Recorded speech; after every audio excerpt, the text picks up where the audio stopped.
안녕하세요. 봉도사 쪽집게 정치 해설 월요일 방송 시작하겠습니다. 요즘 보면서 제가 작년에 박진영 그 남영이 같이 방송할 때 그때 그 박진영 교수가 저녁에 혼자 방송을 시작을 했다는 거예요. 그래갖고 한동안 됐는데 그래서 제가 그래서 몇 명이나 보냐 그랬더니 뭐 한 3, 400명 봐요. 그때 내가 막 웃었거든요. 아니 그걸 왜 방송을 해?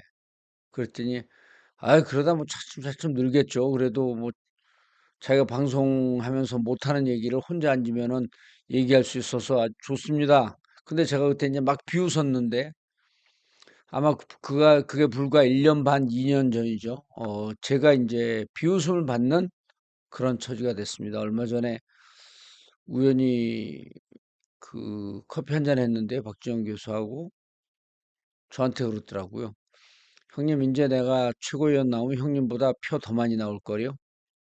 그래서 내가 당연히 그렇지.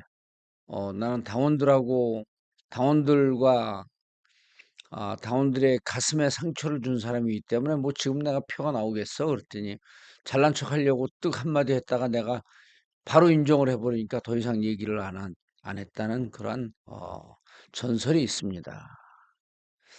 양심의 최후의 보루라고 하는 사법부는 윤석열 정부 때도 일정 정도 저는 선방을 했다고 생각을 해요. 욕하는 사람들도 물론 많이 있습니다. 그런데 사법부 통제한다는 게 생각쳐 놓기 쉽지가 않아요. 녹록한 분들이 아닙니다. 이제 이번에도 윤석열 구속영장 어, 청구돼서 어느 보니까 남세진 부장판사에 대해서 기사가 좀 나오기도 하고 그러는데요. 기사 내용 쭉 보니까 저는 뭐 개인적으로 알 수 없는 분들이죠. 우리가 사법부 재판 판사들을 이렇게 뭐 잘 알 수 있는 그런 관계는 아닌데 보니까 서울 대진여고 보니까 여기 이제 노원에 어, 저희 지역구죠. 저희 지역구인데 세진여고 다녔던 학생들이 이제 제가 이쪽 노원에서 학원할 때 많이 다니고 그래갖고 거기 또 있나 이렇게 봤더니 우리 학원 학생이 아니었을까 봤더니 이름은 그 아닌 것 같아요. 근데 이제 여러분 그때도 그 저분이 47이니까 47이더라고요. 47이면 어 47이면 한 80년이나 79년생쯤 되잖아요. 그러지 않을까요? 79나 78년생쯤 되는데 우리는 이제 78학번, 79학번인데 근데 이제 우리 제자들이 이제 76년생부터 이제 우리 제자들이었으니까 이때도 경력이 좀 독특하지 않습니까, 여러분? 그 남세진 부장판사 봤더니 이때 대진역을 나왔어요. 그러면은 아마 그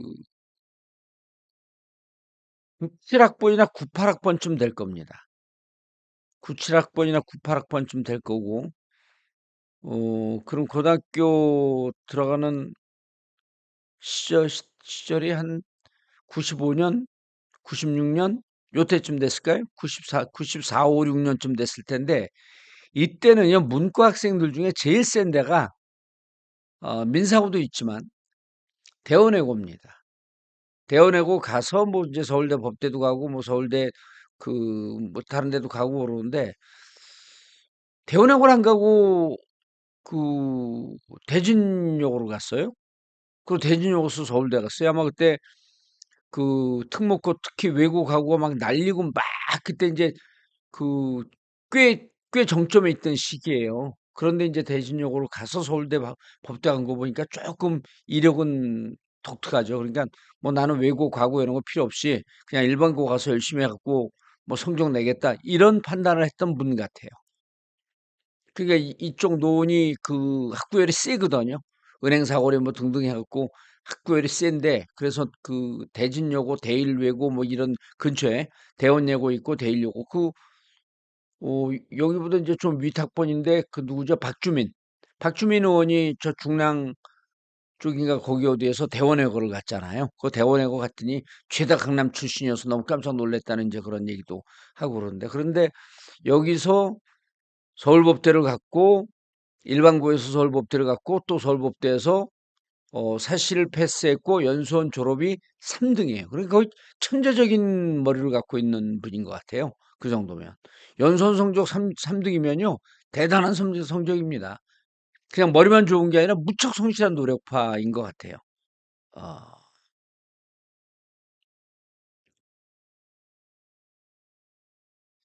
근데 이제 이분이 지금 영장 실질 심사를 한다는 거예요. 내일 모레 하죠. 내일 모레 영장 실질 심사. 그리고 대체적으로 뭐 평이 좋습니다. 차분하고 합리적인 스타일이고 그리고 이제 세 가지 조건이 있죠. 영장 실질 심사할 때는 증거 인멸의 위험이 있는가, 도주의 위험이 있는가, 그다음에 거주가 불분명한가. 요 세 가지는 이제 좀 꼼꼼히 본다고 하는데 지금 여러분 부동산 때문에 이제 뭐 화가 나 있는 분들도 계시고 그다음 부동산 때문에 절망하는 분들도 계시고 여러분이 계세요. 근데 이제 지금 대통령이 하는 정책이기 때문에 일체 이 부분에 대해서는 지금 한의문 기간이기 때문에 비판하거나 뭐 우려하고 그런 발언을 안 하는데 이 와중에 300명이 넘었기 때문에 박수를 또 치고 시작하겠습니다. 오늘 또 월요일날 300명 넘기는 쉽지 않은데 너무 감사합니다, 여러분. 자, 그런데요. 일단 대출을 6억으로 박수 치는 순간 이제 300이 또 주저앉았어요. 그거 신경 쓰지 말고. 자, 대출을 6억으로 다 막아버렸어요. 아마 다른 정책이 좀 나올 것 같습니다. 제가 아는 이재명 대통령은, 기본 자기 생각이 있어요. 부동산 문제에 대해서 생각이 있는데, 내부 관료들하고 약간 의견 조율을 하면서 조금 본인의 칼라와는 다른 정책은 아닌데, 이것도 동의하는 정책인데, 본인의 칼라대로, 생각대로, 결대로 이번에 밀지 않은 것 같아요. 본인이 직접 하는 거 제가 지금 여기 말씀드리진 않지만 대선 공약에는 여러 번 나왔습니다.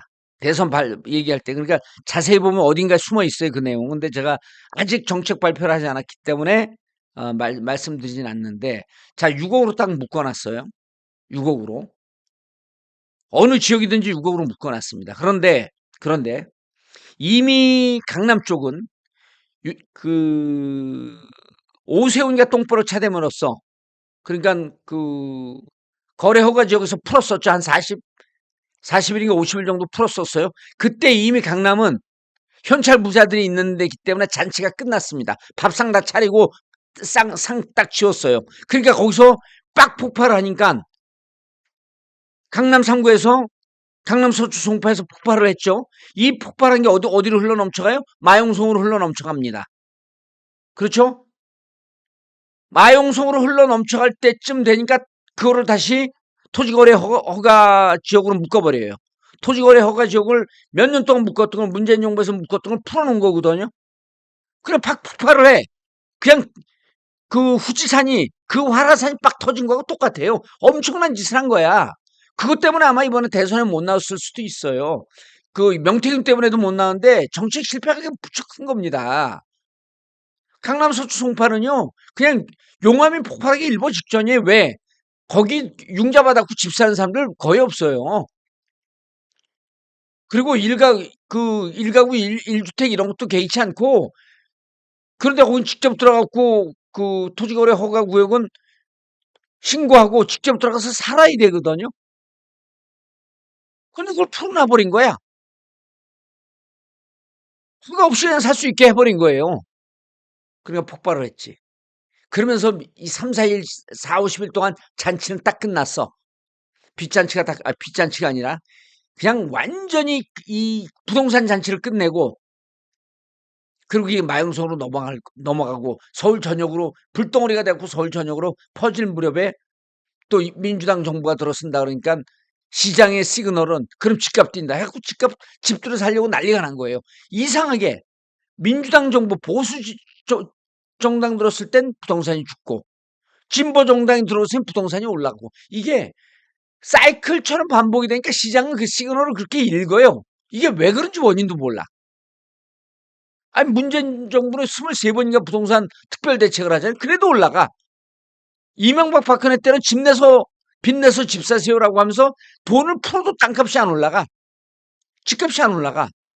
그러니까 이게 묘한 시장의 시그널을 읽어대면서 그 서클이 하나의 신드롬, 하나의 증후군처럼, 신드롬처럼 딱 자리가 잡아버린 거예요, 시장에. 그러니까 민주당 정권이 들어오니까 부동산도 올라간다는데 오세훈이가 바로 직전에 똥보로 차대 막 잔치는 끝났는데 6억으로 딱 묶어버려. 그러니까 6억으로 묶으니까 이미 잔치 끝난 사람들은 개의치 않아요. 그러니까 이제 중하층, 중산층 서민들만 죽어나는 거야. 정말 집 살려고 그러다가 은행 융자 좀 받았고 집 살려고 그러다 딱 묶였지. 자, 핵심은 이게 아니라 그런데 이 와중에요. 이 와중에 정말 정부의 이런 관리 감독 우리가 제가 자주 얘기하는데 우리가 부동산 그 여러 가지 정책을 보게 되면 주민등록 제도가 있잖아요. 이게 사실은 사회주의 제도예요. 그 박정희 대통령이 48년, 47년, 48년도에 사회주의 운동을 했었잖아요. 그래 우리가 그 여러분들 잘 모르는데 군사 독재 정권이요. 이 독재 정권이 제도 자체를 면밀히 들여다보면 사회주의가 이렇게 그 포합적이기도 하지만 통제 국가 아니에요. 중국도 상해, 베이징 이런 데 들어가고 못 살아요. 이주 허가를 받아야 돼, 중국도. 북한도 도시를 옮기지 못하거든요.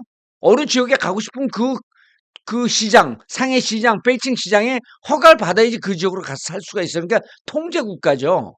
근데 우리는 이주의 자유 있잖아요.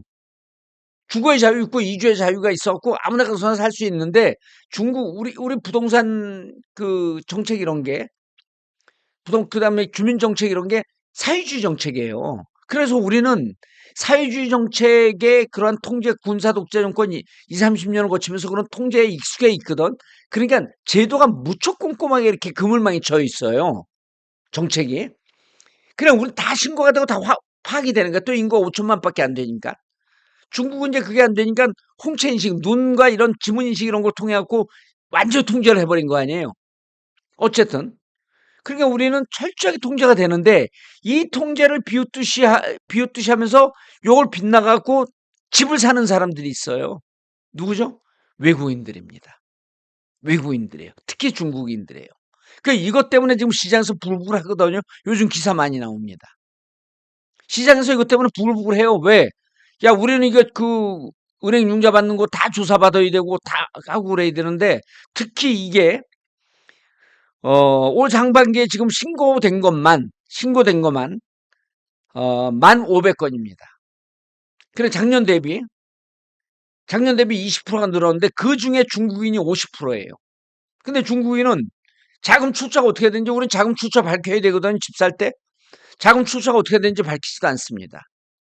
근데 중국인이 들어왔고 1년에 가져 들어올 수 있는 돈이 5천만 원에 불과해요.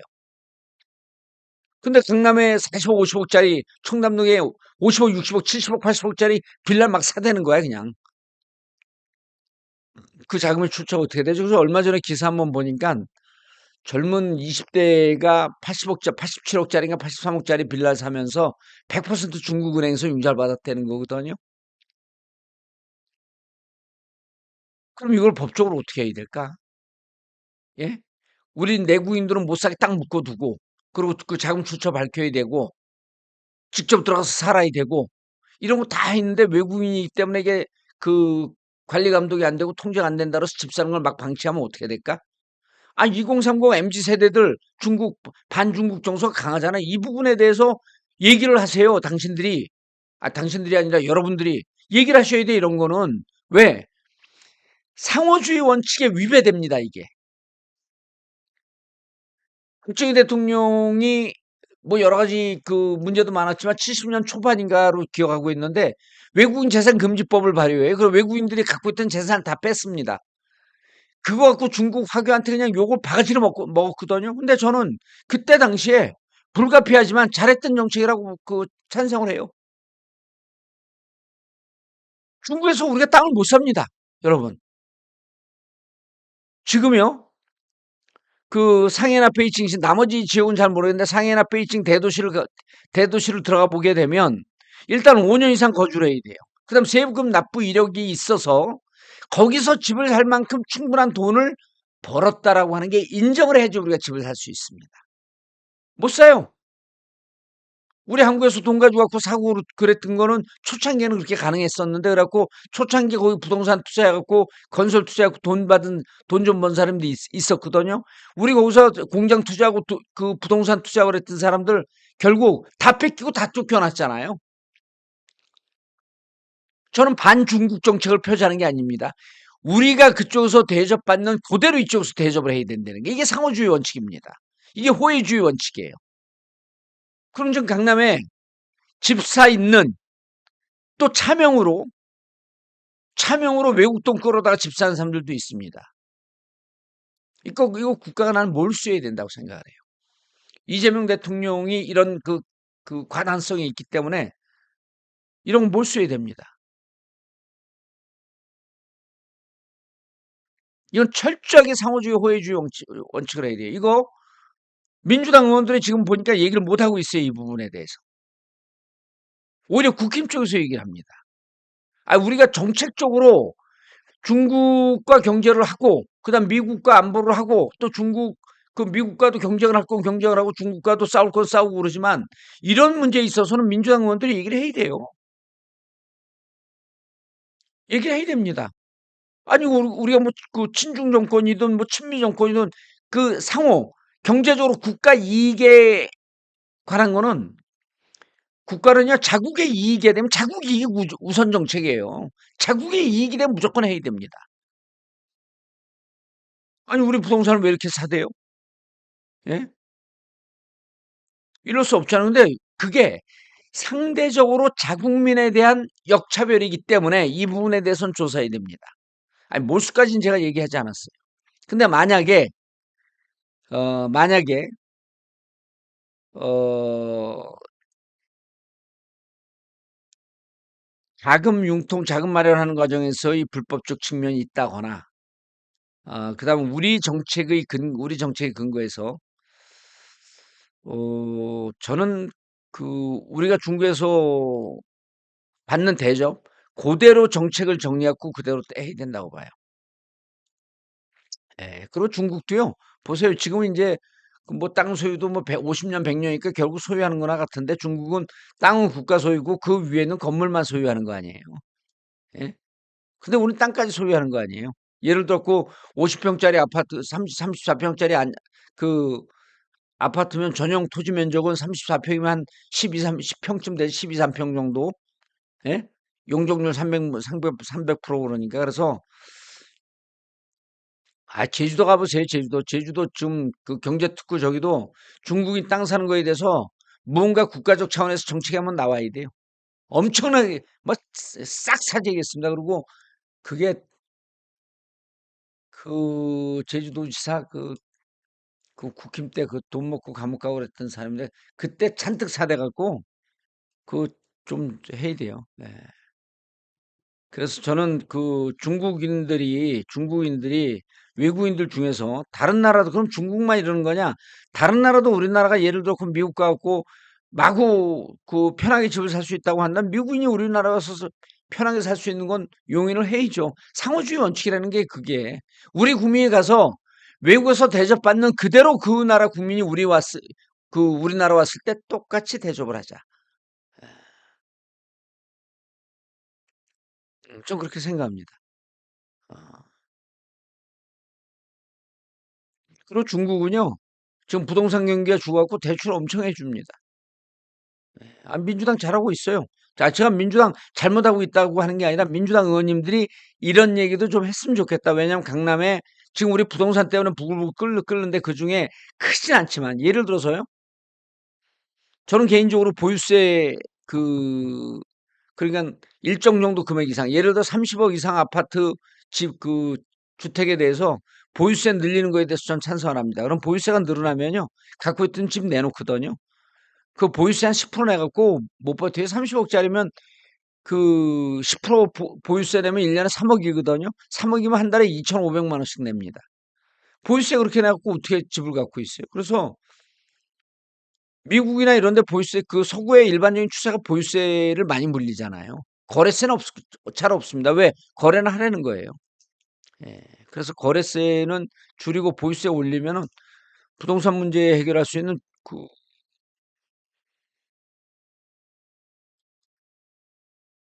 그런 뭐 좋은 정책이 될 수 있겠죠. 예. 자 그래서 어유 벌써 뭐 시간이 이렇게 이렇게 됐어. 자 여러분 이 와중에 여러분들 자연스럽게 빠지는 거 보니까 나라모 광고할 시간인 것 같습니다. 그래도 오늘 안정적으로 350명 쭉 유지하고 있어서 400명 한번 올라갈까 기대했는데 저 나라모 특별 해야 됩니다. 이거는 의뢰 나라모 꼭 해야 돼요. 안 하면 안 됩니다. 이건 무조건 해야 돼요. 예. 무조건 해야 됩니다. 자, 여러분 보세요. 20년 전에 머리 빠졌던 봉도사의 모습. 자, 이렇게 광고해도 자기가 머리 빠졌고 주위 사람이 머리 빠졌는데 얘기를 안 하는 분들은 뭐죠? 내 머리에 대해서 직무유기입니다. 직무유기. 예? 권리행사 방해예요. 이건 윤석열이 한 거네. 권리행사 방해는. 예, 직무유기입니다. 예? 직권 남용은 아니고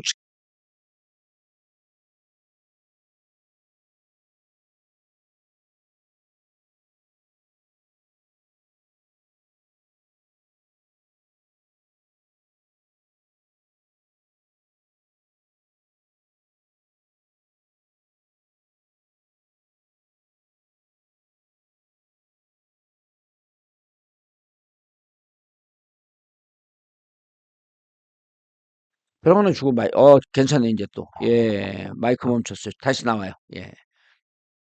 어, 나와요 이제. 예. 나오죠? 저 좀 늦게 나오니까. 나오죠, 머리?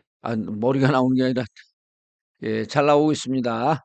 잘 나오고 있습니다. 이거 보고 있는데 제가 너무 흥분해갖고, 머리 얘기하다가, 예, 그래서 자, 그런데 어, 샴푸가 탈모는 방지해 주는데, 나지는 않는 것 같아요. 광고를 제가 자세히 봤더니, 나지는 않는 것 같아요.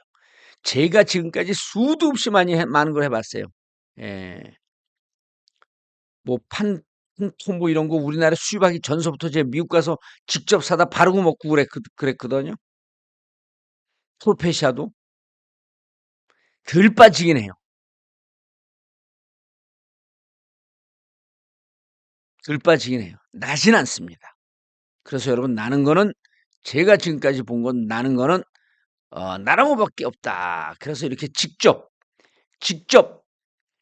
난 분들이 어 네이버 카페 풍성교에 이렇게 올려준 겁니다. 그래서 여러분 네이버나 쿠팡 검색하셔서 나눠모 드시면 이렇게 날 수 있습니다. 자, 아, 방송 들어가겠습니다. 더 들어가면 이제 300에서 빠질 것 같아. 300 빠지면 안 돼.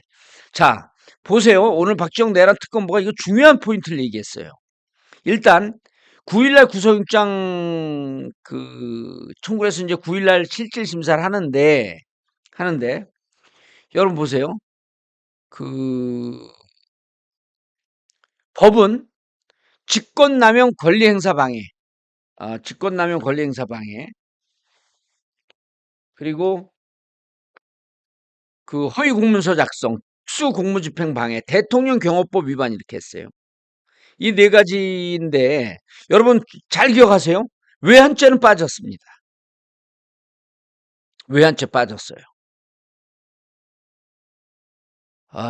이게 이렇습니다. 자, 하나씩 보면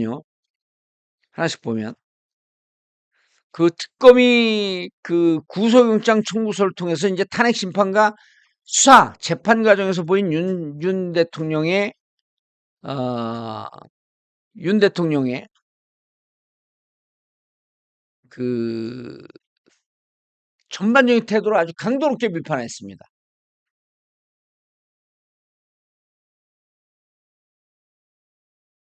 위헌 위법한 비상계엄을 선포하고 사후에 은폐하려고 시도했다. 여기서 이제 허위공문서 작성 이런 게 들어오는 거죠. 사후에 은폐하려고 시도했다면서 그 다음에 경호처 공무원들을 사병하고 관절을 주권 지역으로 만드는 등 사법 시스템과 법 추진을 부정하고 있다. 그러니까 직권남용 권리행사 방해는요, 허위 공문서 작성을 통해 갖고 계엄이 합법적인 것처럼 이걸 만들려고 그랬다는 거예요. 그리고 그 자신 때문에 범죄 가담할 수밖에 없는 상명하복 구조 아니에요? 상명하복. 이거 때문에 명령을 받았고 움직인 이 하급자들의 진술을 저 거짓말이다. 그러면 하급자들 다 거짓말쟁이로 몰았다는 거예요.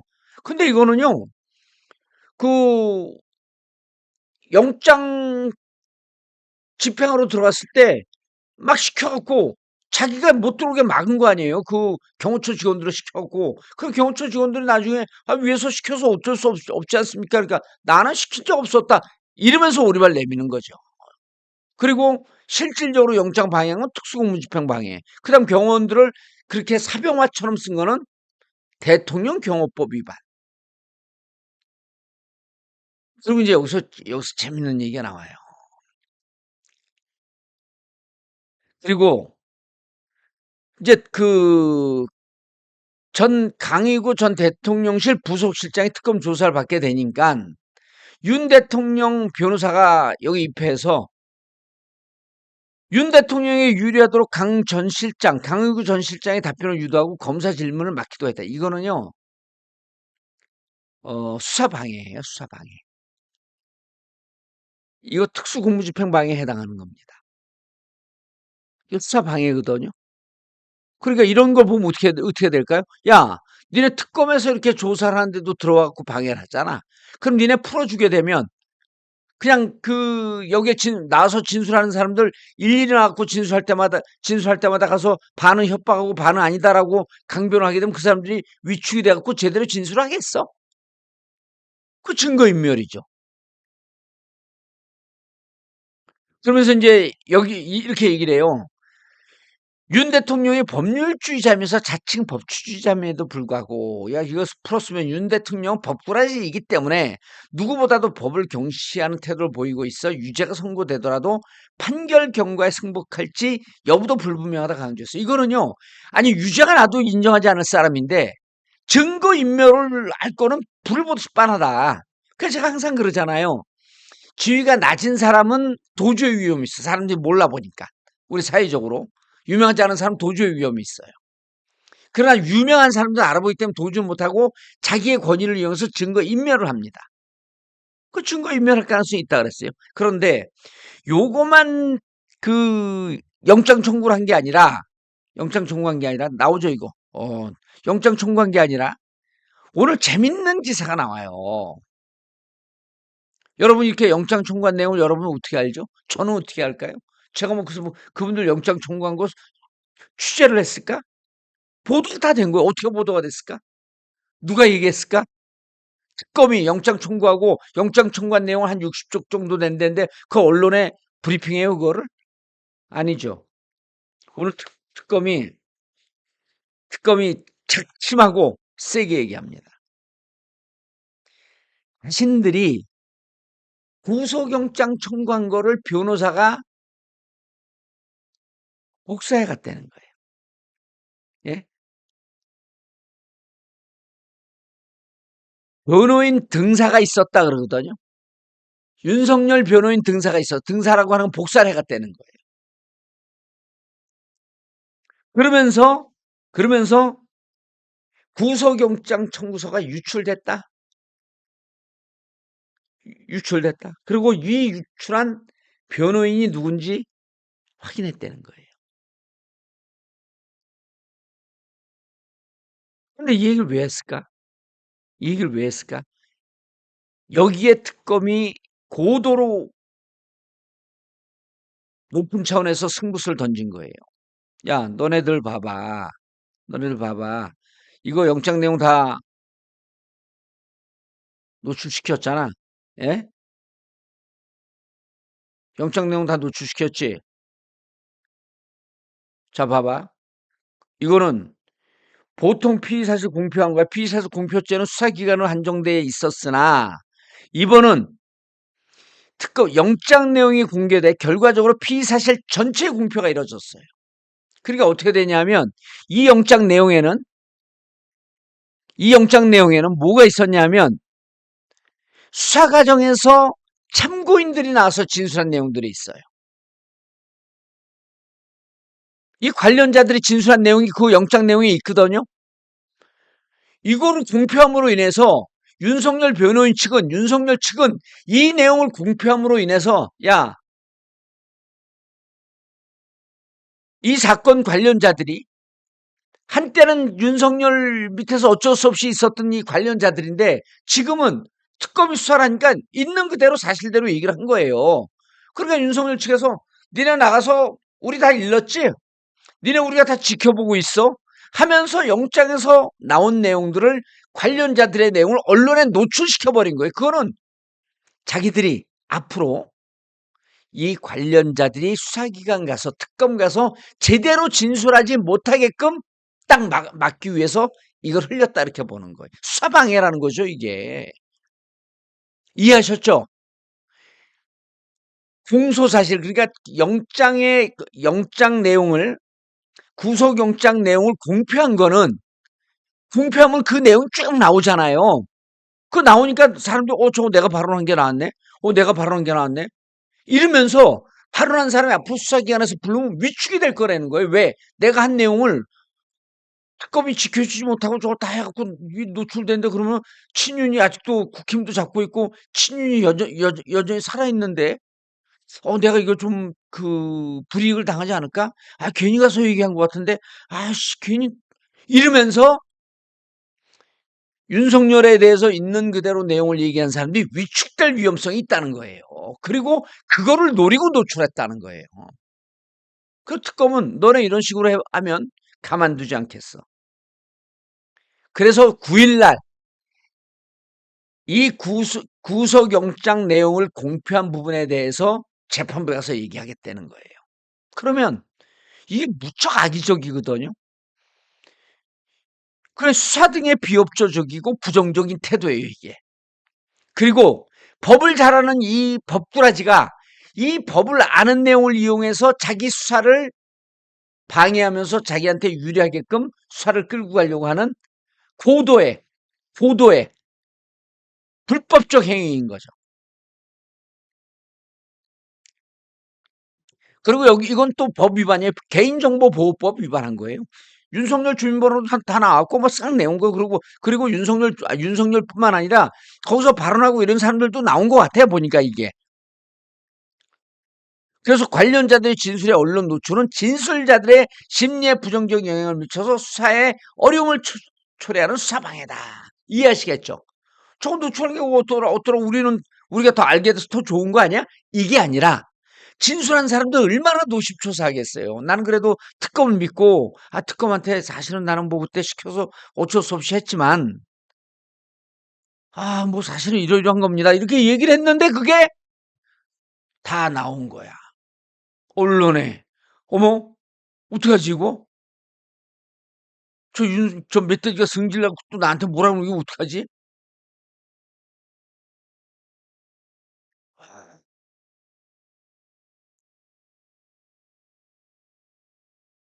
그리고 특정인의 진술 유출은 그 자체로 개인정보보호법 위반, 형법상 업무상 비밀 누설로 처벌될 수 있다. 이렇게 얘기했어요. 그러면서 마지막에 딱 신경전에 쐐기를 딱 둡니다. 형사처벌과 개인정보법 위반, 업무상 비밀 누설, 형법상 업무상 비밀 누설로 형사처벌을 받을 수 있을 뿐만 아니라 편협에 통보해서 변호사 자격을 정지하겠다. 잘한다. 이거는 전략이에요. 싸움의 전략입니다. 예? 아니 변호사 간땡이 부풀은 게 아니에요. 여러분 변호사가 시켰겠어요 저게? 저게 변호사가 시켰겠습니까? 변호사가 저 작전을 짰었겠어?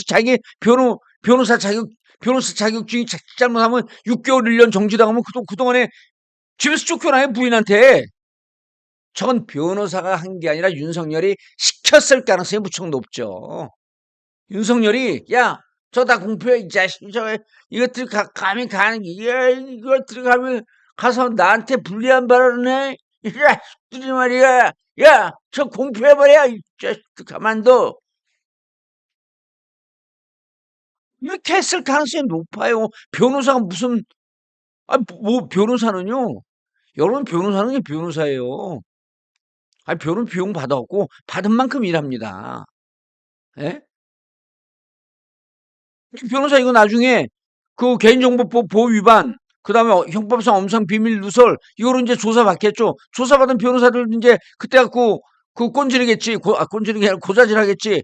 윤석열이 시키라 그랬어. 우리 의뢰인이 시키라고 해갖고 어쩔 수 없이 했습니다. 예?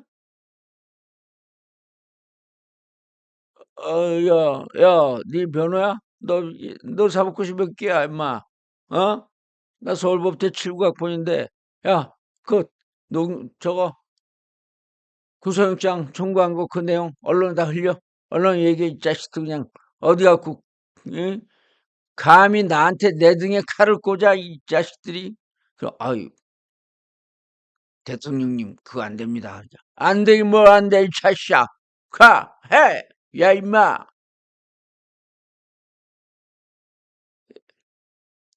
예. 아니, 말콤님 놔두세요. 지금 저 말이라도 하고 싶어 갖고 온 거예요. 말콤님, 그거 없죠. 그냥 놔두세요. 그리고 그거 갖고 제가 이제 좀 발끈하기를 바라고 저 글 쓰는 거야, 그냥. 그냥 관종이거든요. 놔두세요. 막 쓰라고 그냥 복사하고 도배하게 놔두세요. 뭐 그런 걸 죽여요. 그냥 놔둬요. 얼마나 불쌍해요. 다른 데 갖고 무슨 얘기도 안 먹어주는데 그냥 여기에 와갖고 방송은 안 듣고 저거만 쓰고 그러면서 지 시간 깨진 거 모르고 불쌍해 죽겠잖아요. 그냥 놔두세요. 그냥. 예. 얼마나 중요한 내용을 지금 얘기하고 있는 건데 저건 뭐 하려고. 예. 멧돼지랑 똑같아요? 에이씨, 그건 욕이다, 저한테는. 저 멧돼지하고 똑같으라고 하긴 한 건데. 예. 그래서 이거를 지금 누가 얘기했어요, 이게? 어, 박지영 내란 특검팀의 특검보가 브리핑을 통해 갖고 특검이 청구한 구속영장 청구서가 유출됐다. 이것은 중대한 범죄 행위다. 이건 윤석열이 시킨 겁니다. 라고 저는 추정을 합니다. 그런데 여러분 보세요, 이제. 중요한 게 지금, 이번에 구속영장 청구하는데 지금 심각한 것 중에 하나가 외환죄거든요. 외환죄는 지금 내용이 상당히 많이 나오고 있어요. 그리고 이제 오늘 이 외환죄는 지금 조사만 하고 아마 제가 보기에는 역부족인 건 아니고, 역부족인 건 아니고, 외환죄도 많이 들여다보고 있는 것 같아요.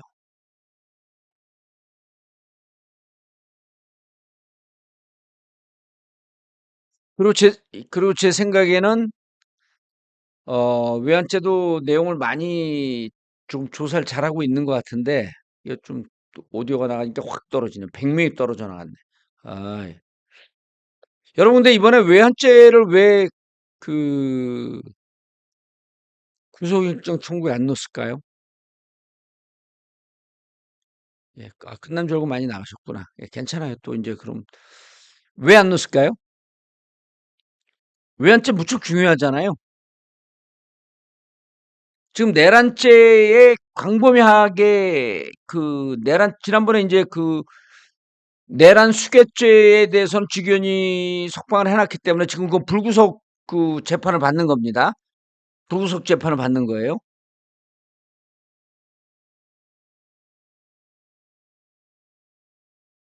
그리고 이번에 한 게 직권남용 권리행사 방해, 허위공문서 작성, 특수공무집행방해, 대통령 경호법 위반. 이거는 법은 여러 개지만 거의 몇 가지의 행위에 묶여 있는 거예요. 그런 하나의 일관적인 행위 안에 묶여져 있는 걸 여러 가지 법을 적용을 시킨 거거든요. 근데 외환죄는 이것과는 완전히 다른 갈래죠. 외환죄는 뭐냐 하면 북한이 오물풍선 날리게 되면 원점 타격하라. 그다음에 무인기 날린 거. 또 하나 북에다가 미사일 사격한 거.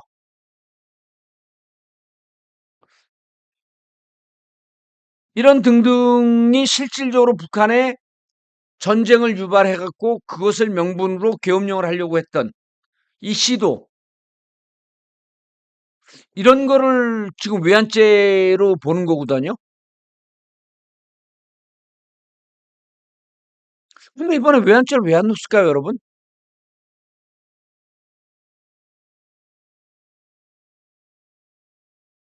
왜 안 넣었을까요? 이게 바로 저는 특검의 전략이라고 보는 거예요. 어. 자, 지금 이번에 구속영장 7월 9일 날 해갖고 7월 9일 날 구속영장이 발부가 되면요. 6개월 동안 두 번의 연장을 할 수가 있어요. 두 달씩. 두 달씩 두 번 연기합니다. 그러니까 7월 9일이면 8월 9일, 9월 9일, 10월 9일, 11월 9일, 12월 9일, 1월 9일까지 구속이 돼. 6개월 동안 할 수 있습니다. 구속을. 살라미 같은 거 맞습니다. 아, SJJ님 잘 보세요. 살라미 쪼개기 전략입니다. 쪼개기 전략인데, 쪼개기 전략 일부가 있고, 외환죄는 조살령이 워낙 많습니다. 왜냐면 이 군 관계자들 다 불러갖고 조사를 해야 되거든요. 그리고 증거를 잡아야 되는데, 외환죄는 자칫 잘못하면 증거 잡기가 좀 쉽지가 않아요. 그래서 첫 번째는 살라미 맞습니다. 첫 번째는 12월쯤에 외환죄는 구속영장을 청구할 가능성이 높습니다. 그러면 1월 7일 되면, 윤석열은 이제 1월 9일 이후 되면, 그때쯤 되면, 6개월이니까 6, 6, 30, 360일이거든요? 아니, 360이 아니라 368, 180일이니까, 180일 지나면 구속, 그, 기간이 만료가 되고 이제 나가지 않을까? 이렇게 기대하고 있을 때, 그때 외환죄 구속영장을 청구할 가능성이 높죠. 그리고 그 전에 할 수도 있어요. 왜 그러냐면, 지금 내란죄 재판 받는 게 좀 내용이 많긴 하지만 그 안에 1심이 결론이 나게 되면 1심에서 형이 나옴과 동시에 바로 법정 구속이 될 가능성이 높습니다. 그러니까 앞으로 윤석열은 피해 나갈 수가 없어요. 지금 이 구속영장 청구한 게 지금 현재 언론에 나온 건 네 가지인데 네 가지가 더 될 수도 있습니다. 우리가 지금 알고 있는 건 네 가지인 거고 네 가지보다 더 될 수 있어요. 자, 그럼 요게 구속영장 청구된 게 기간이 만료가 되는 1월 9일 전에 외환죄에 대해서는 다시 구속영장 청구를 하고, 그리고 외환죄로 구속영장 청구가 되게 되면 언제까지 가냐면 다시 7월 9일까지 가는 거예요. 7월 9일까지만 끌어주면 그 안에 내란죄에 대해서는 1심 형이 나올 가능성이 무척 높다. 그렇게 되면, 그래서 지금 이번에 외환죄를 뺀 것은 아, 특검이 전략적으로. 근데 이제 특검 또 기간이 있잖아요. 6개월인가 밖에 안 될 거요. 그러니까 아마 특검이 종료될 무렵에 그때 외환죄에 대해서 구속영장을 청구할 가능성이 높다. 그리고 두 번째는요. 지금 이제 내사랑 뽀야님은 쪼개기 수사하는군요라고 하는데 수사는 같이 합니다. 팀이 나눠져 있어요. 4개 팀인가로 나눠져 있어요. 하는데 아까 말씀드렸듯이 방대합니다. 외환죄가. 엄청 방대해요. 북한은 다 미사일 쐈는데 미사일을 어떻게 쐈는지, 그리고 또 이제 국가 보안에 관한 문제이기 때문에 쉽게 수사하기도 쉽지가 않아요. 그 문제 있죠. 그리고 이것을 실질적으로 명령 과정에서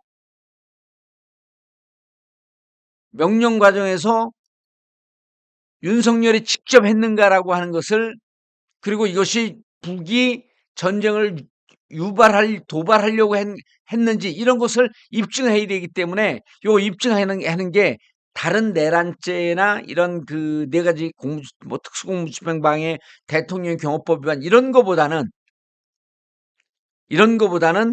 입증하기가 좀 쉽지가 않아요. 그래서 제가 보기에는 내란죄 팀이 조금 더 수사를 길게 가야 될 필요가 있겠다.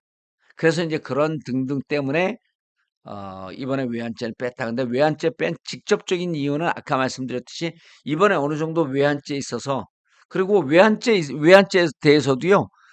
여러분, 뭐 외환죄면 딱 하나의 법률이 적용되는 게 아니라 몇 가지 적용을 했다. 그러니까 지금 그 내란죄 관련해서도 네 가지 했어요. 우리가 알고 있는 건 네 가지: 직권남용, 권리행사 방해, 허위 공문서 작성, 특수공무집행 방해, 대통령 경호법 위반만 지금 나와 있는데, 요게 몇 개월 지난 다음에 다른 법이 또 추가가 될 수가 있어요. 그래서 제가 보기에는 워낙 내란이나 외환죄라고 하는 게 적용되는 법률이 많기 때문에 윤석열은 이 부분에 대해서 빠져나가기가 쉽지가 않다. 그래서 9일 날 이제 봐야 되겠지만, 9일 날 지금 이제 특검이 상당히 강도 높게 그 문제 제기를 했어요. 그리고 여기다가 아까 말씀드렸듯이 그 구속영장 청구된 내용 유출된 거, 그러면 이거는 판사가 보기에 '야, 니네 진짜 지저분한 온갖 불법적인 행위는 다 하는구나.' 이렇게 받아들여지기 때문에 영장실질심사에서도 구속 사유를 입증하기에 상대적으로 좀 쉽지 않겠는가, 아 이렇게 보고 있습니다. 그래서 7월 9일 날 제가 보기에는 7월 9일 밤이나 우리 방송할 때까지는 모를 겁니다. 근데 그 7월 9일 밤이나 7월 10일 새벽인데, 그때쯤 되면은 구속영장 청구 여부, 발부 여부가 나올 텐데, 이번에는 구속영장 피하기가 어렵고, 여러분 제가 어저께 말씀드렸죠. 지금 감옥 가면요 42도에 42도 실내가. 그리고 또 누가 저한테 문자로 물어본 분이 있어요. 감옥엔 에어컨이 없나요? 대한민국 감옥에 에어컨 있는데 하나도 없습니다.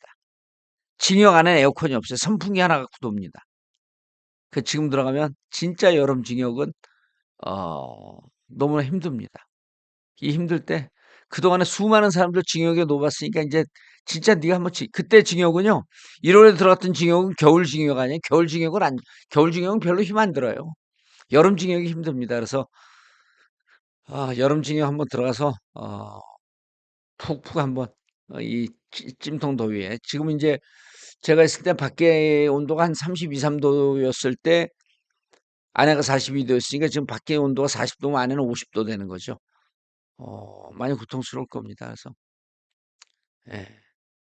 오늘 우리가 중국인들 얘기도 했으니까 중국어로 마지막 윤석열에게 인사해야겠습니다. 짜이지안, 짜이지안, 재현, 다시 보자 이런 뜻인데, 다시 보지 말고 그냥 forever, 잘 가라. 봉도사 쪽집게 정치 해설 월요일 방송 마치겠습니다. 여러분 굿밤 되시고요.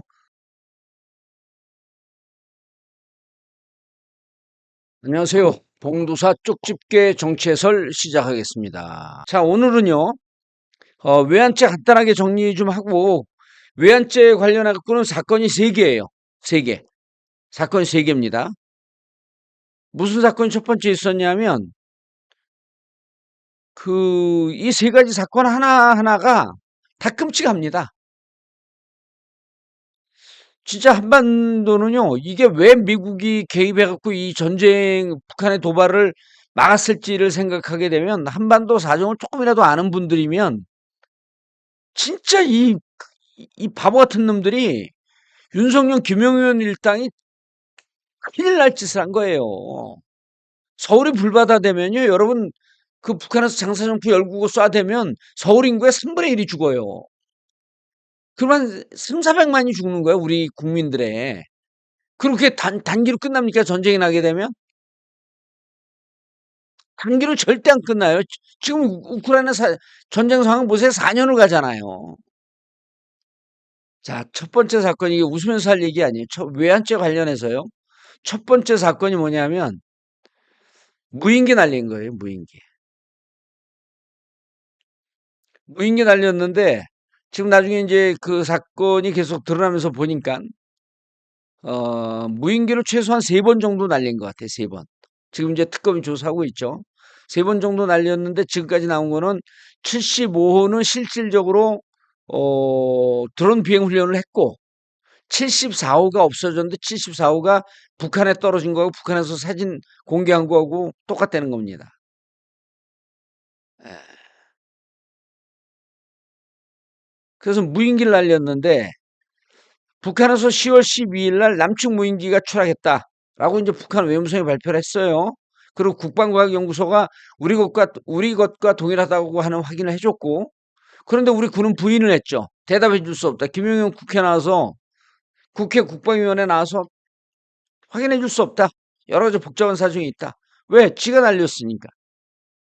예? 지가 지시했고 날렸으니까. 그런데 그 지금 군 관계자들 제보한 사람들 얘기를 들어보면 이렇게 얘기해. 무인기는 부위의 지시사항이다. 그리고 불안감 조성을 위해서 무인기를 북에다 노출시켜라. 그러니까 북한 거기가 지난번에 계속 얘기했지만 무인기가 난 데가요. 북한 우리나라로 얘기하면 국회 같은데, 국회 같은데. 그 위에서 2, 30회를 돌게끔 그 중저소 300m 고도에서 회전하게끔 했다는 거예요. 육안으로 분명히 발견이 됩니다. 아, 저거 보고 그럼 무인기는 도발해요, 그냥. 그럼 북한인에서 10월 12일 날 무인기가 추락했다라고 하는 발표를 듣고 김영현과 윤석열이 박수를 치면서 좋아했다는 거예요. 우리 국민이 죽을 수도 있는 상황에서. 이 미친 사람들 아니에요? 아니, 박수를 치면서 좋아했다는 거예요. 그거 다 여러분, 이 디지털 시대에는요, 증거는 어디든 숨어 있어요. 증거는 반드시 나옵니다. 그 재판받아본 사람들이 하는 얘기예요. 증거는 반드시 어딘가 있다. 찾지 못할 뿐이다. 자, 그래서, 우리 그 드론 부대에는 소형 무인기가 분실됐다. 근데 원인 미상이다. 근데 이 무인기 그 드론 사령부 관계자는 대통령 표창까지 줬다는 거 아니에요? 이게 정신 나간 사람들이지. 이런 사람들이 어딨어. 그다음 이제 두 번째 사건이 뭐냐면 북한이 오물풍선을 날리잖아요.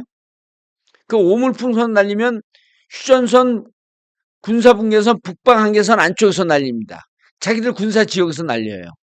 근데 오물풍선이 날아오면 경고 사격 후 원점 타격을 하라 그랬다는 거예요. 이거 국방부 장관의 직접 지시라는 겁니다. 원점 타격이 뭔지 아시죠, 여러분? 오물풍선은 날린 지점, 그게 군부대일 가능성이 높습니다. 그럼 군부대를 원점 타격하라는 거예요. 원점, 원래의 지점을 타격해라. 풍선을 날린 원래의 지점을 타격하라. 그거는 북한의 휴전선 대북 북방 한계선 북쪽을 타격하라는 얘기예요. 전쟁하겠다는 얘기예요. 이거는 이미 특검이 군 관계자들 상당수의 증언을 확보했다는 겁니다. 그리고 무인기는 아까 말씀드렸듯이 북한의 폭격을 유도했고, 그리고 이거요, 원점 타격하잖아요. 그럼 북한이 원점 타격했으니까 우리 그 오물풍선 날리니까 우리 원점 타격 당했어. 아이, 미안해. 그럼 집으로 갑니까? 북한이 어떻게 합니까? 바로 대응 사격하죠. 대응 사격 어디를 해요? 미사일 날라온 데 때립니까? 바로 휴전선 안쪽에, 그러니까 남방 한계선 안쪽에 GOP, GP 시설 다 공격을 합니다. 그럼 국지전이 벌어지는 거예요. 근데 국지전이 이게 우리가 유도한 거기 때문에 북한이 때리는 순간 우리가 아마 더 강력하게 대응을 했을 거예요. 유도했으니까. 그럼 이게 그 군사 관계자들 전쟁 전문가들이 하는 얘기가 있잖아요. 전쟁은 일단 벌어지면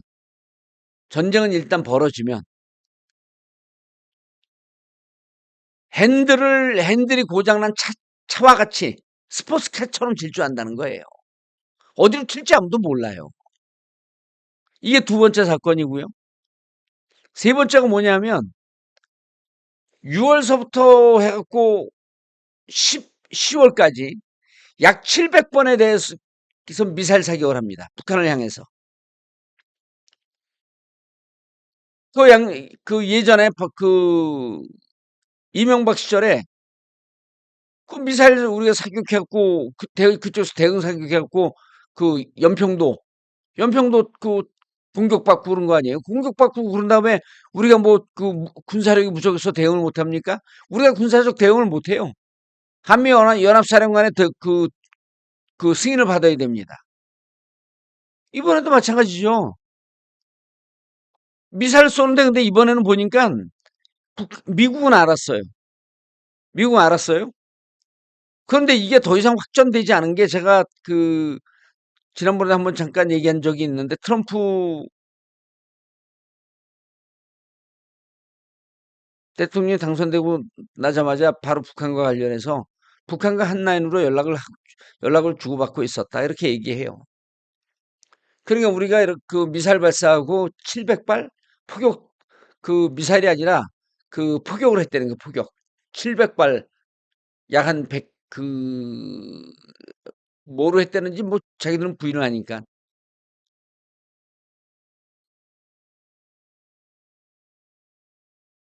김영민 TV에서 또 저를 공격을 해요. 그 사람은 정신에 문제가 있는 거야, 그러면. 나 지금 내가 뭘 한다고 저를 공격을 해요.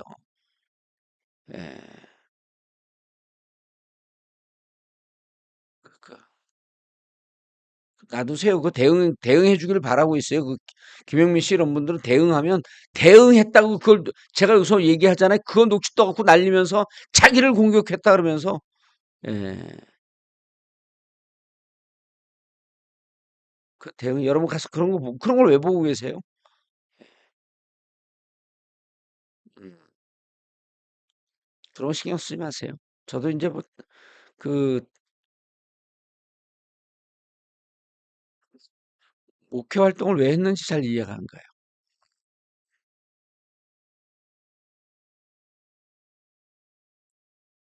그래서 이 세 가지 사건입니다. 세 가지 사건인데 인제 외환죄 보니까 외환 유치죄라고 하는 게 있어요. 이게 인제 그전에 우리 권위주의 정권 군사 정권은 이런 짓을 했어요. 외환 유치는 뭐냐면 외국과 통모해. 북한한테 그때 뭐 돈 주고 휴전선에서 도발해 달라고 그렇게 부탁을 그랬잖아요, 선거 전에. 이거는 이거 아이고 감사합니다. 이거 슈퍼챗들이 들어오는구나 인제. 너무 감사합니다. 그레이스님 그리고 아까 저분은 어떤 분인가? 어 너무너무 감사드립니다.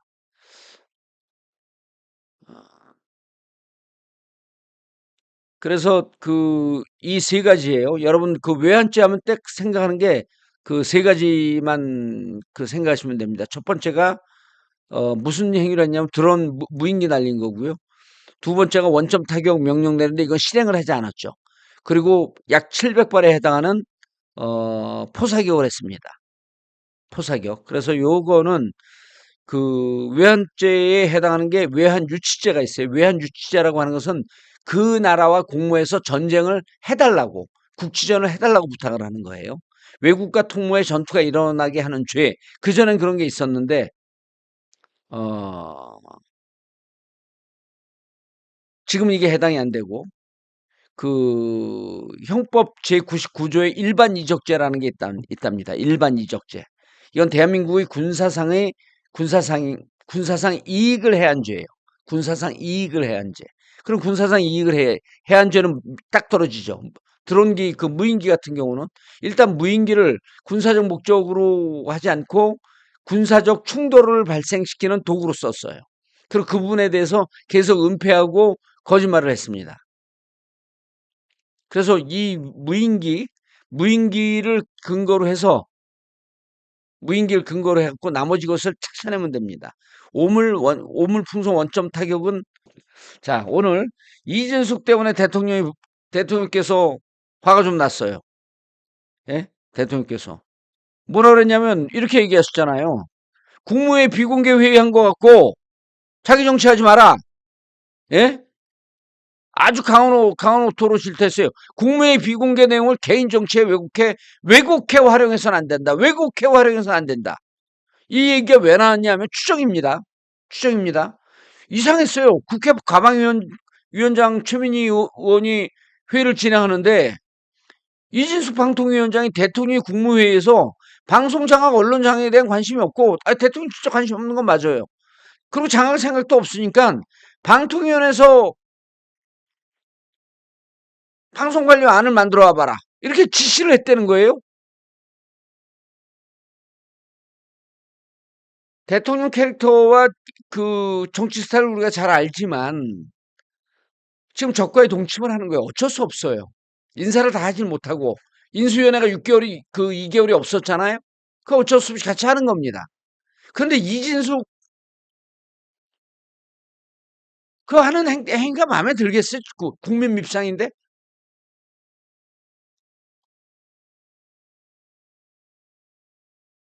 근데 방통위 나와갖고 대통령이 지시를 했다는 거예요. 그러니까 최민희 의원이 즉시 확인하겠다 하면서 뭐라 그러셨어요? 그러고 즉시 확인을 했는데 대통령의 지시 여부는 확인되지 않은 사항이며 별도의 지시사항이 내려온 것도 없다. 아니 그런 게 예를 들어 이진숙 방통위원장에게 이런 건 내려갈 거면 당정협의가 있잖아요. 당정협의. 당과 정부와 협의를 해서 자 방통위원장이 이런 안을 내라 그랬으니까 국회 그 과방위도 예? 국회 과방위도 이 부분에 대해서 안을 냈고 의원들도 그 입법부도 좀 준비를 하세요. 이렇게 미리 정책 협의를 해놓죠. 그러니까 이게 당정협의예요. 이게 당정협의입니다. 그 당정협의를 여당은 수시로 합니다. 그 당정협의를 못하게 되면 위원장이라도 얘기를 해놓죠. 그게 최민희 의원이 금시초무냐. 그러니까 대통령께서 이거 갖고 화가 난 거예요. 이 양반 봐라.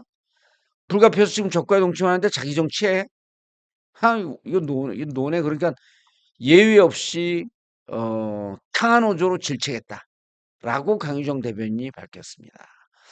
이재명 대통령 똑 부러지는 분이에요. 건들지 마세요, 여러분.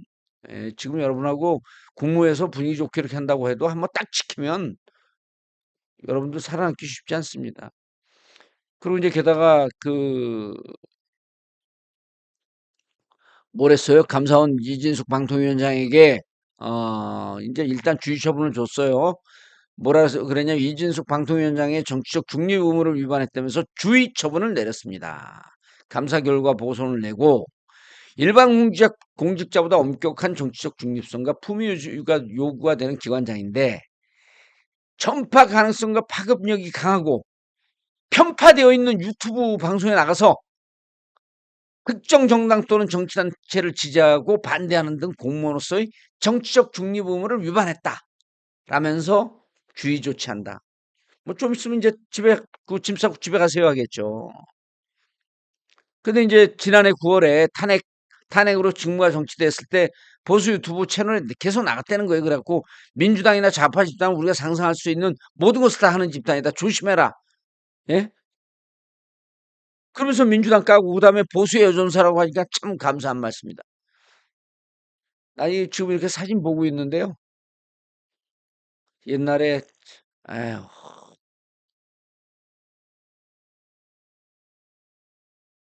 이런 사람이 지금 대한민국 장관급 공직자를 하고 있는 상황이고 이런 사람을 그 내리찍은 윤석열이나 그걸 그 무인기 날리고 북한이 발표했다고 박수치고 좋아하는 사람들이나 이 사람들이 지금 제정신인 사람들이 그냥 영원히 사회로부터 격리시켜야 될 사람들이에요. 이 사람들. 예? 뭘 지금 살아있어요. 지금 이러면 안 되지. 예. 자, 여러분 그 김건희 특검은 근데 이런 내용을 좀 상세히 방송하면 또 복잡하다고 안 듣는 분들이 계셔. 이거 들어야 되는데 너무 많았고 머리가 아파요 아시면 안 돼요. 여러분들 정도 되면 진짜 정치 도매상들 아니에요. 항상 이 극우주의자들이 호시탐탐 노리고 있기 때문에 야 김건희 뭘 잘못했어. 예?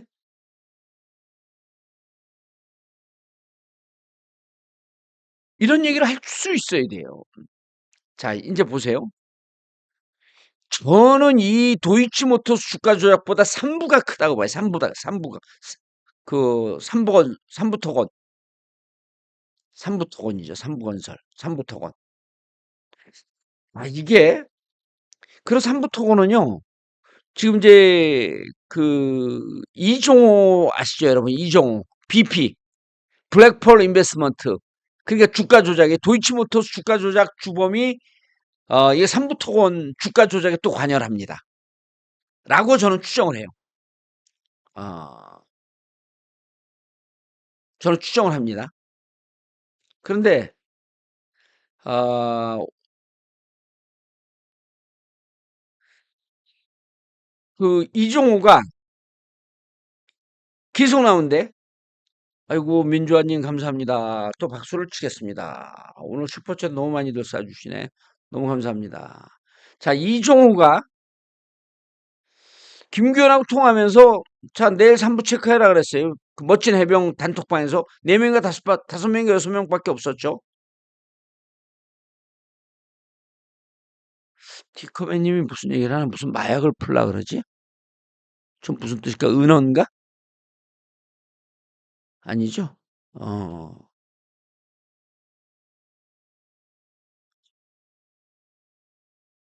자, 그런데 내일 3부 체크해라. 그리고 그 이틀 뒤에요. 김건희가 우크라이나 그 젤런스키 부인을 어, 면담을 합니다. 우리 한국에 모시고 오죠. 한국에 와요. 그리고 나서 주가가 급등을 하는 거예요. 예? 주가가 급등을 하고 지난번에 이제 삼부토건에 대해서 쭉 얘기를 했는데 그러면서 이제 그 조성욱 회장이 그 1,400만 주인가요? 1,400만 주를 갖고 있다가 140만 주도 아니고 1,400만 주 갖고 있다가 그걸 팔아갖고 엄청난 수익을 봤다는 거 아니에요. 그 조성욱 그 회장은 김건희하고 윤석열을 뭐 중매를 시켜줬다는 분 아닙니까? 그리고 그 30년 관계가 됐으니까 삼부토고는 지금 껍데기밖에 남지 않았는데 어떻게 우크라이나 재건 사업에 들어갔을까? 근데 이제 여기서 수상한 게 그 이종호를 수사를 하니까 이종호가 뭐라 그러냐면 어, 마약, 그 마약 사건, 그 마포경찰서 마약 사건 누른 거 그거 얘기하시는 거구나. 아유, 죄송합니다. 제가 오해했습니다. 그런데 이제 이종호를 수사를 하니까 이종호가 뭐라 그러냐면 난 삼부토건에 대해서 모른다. 이러고 그 발뺌을 해요. 오리발을 내밀어요. 그런데 이 특검이 그 확보한 제보받은 전화통화 기록을 봤더니 김기현 변호사하고 통화를 해요. 김기현 변호사한테 뭐라 그러냐면 야, 나 요즘 무척 바빠. 인수 때문에 바빠. 뭘 인수해요? 그러니까 나 무슨 A라고 하는 회사 하나 인수하지? 예? 나 A라고 하는 회사 하나 인수해. 그러니까 상장 회사인가요? 그러니까 상장 회사 맞아. 그래? 그래요? 그리고 전화를 끊었는데 며칠 있다가 B라고 하는 그룹이 그 이종호가 얘기하는 A라는 회사를 사요. 근데 그 B라고 하는 회사는 뭐냐면 조성욱 회장 시절에 삼부토건 최대 지분을 갖고 있는 기업이에요. 그러니까 삼부토건과 연관되어 있는 회사가 또 다른 회사를 사는데 거기에 이종호가 연루가 돼 있는 거야. 아니 그러면서 이종호가 삼부토건에 대해서 모른다고 얘기를 하는 거예요. 거짓말이죠. 자, 거짓말이면 이종호가 삼부토건 주가를 띄우는데 연루가 되어 있다라고 하는 게 이제 확인이 된 거죠. 자, 삼부토건 그 주가 조작 사건은요. 지금 이제 그 도이치모터 삼부토건은 특검 같은 팀에서 수사를 합니다. 같은 팀에서 수사를 해요. 그래서 삼부토건이 제가 보기에는 지금까지 우리에게 노출되지 않은 것들, 도대체 왜 젤런스키 우크라이나 재건 사업에 종이 껍데기밖에 없는 삼부토건을 참여시키면서 주가를 부양하는데 김건희가 앞장섰느냐.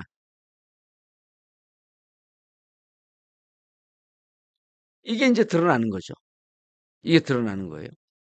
자, 그다음에 어 오늘 이제 압수수색을 여러 군데를 했어요.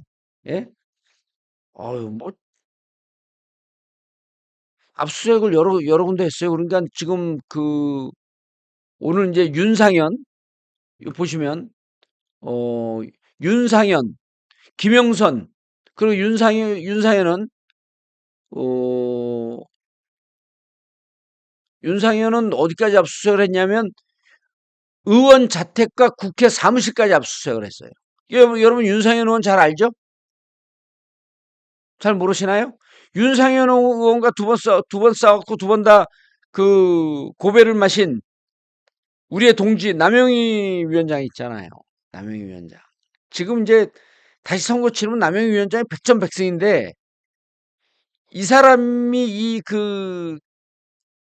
그 윤상현 국민의힘 의원이 2022년에 국회의원 재보궐선거 때 그 공관위원장이었어요. 그때 이제 윤석열이 뭐라 그러냐면 명태균하고 그 통한 내역이 그 통화를 이렇게 했다라고 하는 거 아니에요. 명태균에게 내가 김영선 거기다가 박으라 그랬어 그 지역에 어 재보궐선거 있는 그 김해인가 어디 지역에 박으라고 했는데 시끄럽네. 그래 김상현인지 상현이한테 한 번 더 얘기했어. 왜냐면 김상현 의원이 그때 선거가 있을 때 공관위원장을 했었기 때문에 윤석열이 직접 이렇게 얘기했다는 그 증언이 나왔잖아요.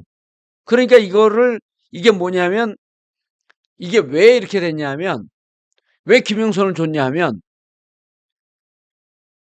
대선 때 명태균이 불법으로 여론조사인 게 81번 했다는 거예요. 그렇죠? 여든 한 번 했다는 거야. 여든 한 번을 하고 그리고 돈을 안 준 거예요. 돈을 안 주고 그 여론조사 비용을 김영선이가 8천만 원을 명태균을 줬고 그러니까 명태균은 김영선한테 그 돈 받고 윤석열한테는 도와줬고 대통령이 됐는데 그럼 김영선은 도와줘야 돼. 돈을 받았으니까. 그러니까 김영선 지역에 김영선을 공천을 줘라. 라고 윤석열과 김건희에게 부탁을 했고 윤석열은 명태균에게 그렇게 얘기했다라고 하는 녹취록이 지금 나오고 있는 거 아닙니까?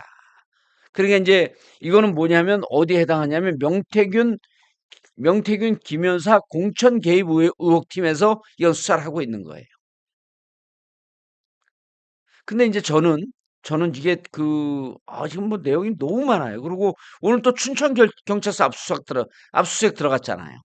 춘천 경찰서 압수수색도 큰 겁니다. 여러분들 못 들어보던 내용이에요, 이게. 춘천 경찰서를 김건희 특검팀에서 압수수색이 들어갔습니다. 자, 일단 그랬고 윤상현 이제 주변을 치기 시작하는 거예요. 주변을 치는 게 김건희하고 윤석열을 이거로 치게 되면 이게 왜 외곽 항상 이 검찰 이제 수사 기법인데 특검도 그렇게 하는 거예요. 수사를 할 때는 외곽을 먼저 칩니다. 그 약한 고리를 먼저 쳐요. 그럼 약한 고리 치면 거기에서 여러 가지 증거를 확보해 놓고 난 다음에 이제 중앙으로 쭉 이렇게 파고 들어가는 그 수사 기법이거든요. 그러니까 윤석열 먼저 치고 김영선 지금 제일 약한 고리죠. 어, 제일 약한 고리예요. 김영선이. 왜냐면 김영선 나이도 있고 지금 현역 의원도 아니고 그러니까 막 비리비리하고 힘도 없죠. 막 죽겠지. 뭐 여기저기 검찰에서 계속 불러, 경찰에서 불러, 명태균하고 얘기한 건 다 녹음이 돼 있어. 그러니까 김영선 치게 되면 거기서 얘기가 계속 나오잖아요. 남영희가 아니라 저기 윤상현은 현역 의원이기 때문에 얘기가 나오는데 또 한계가 있어.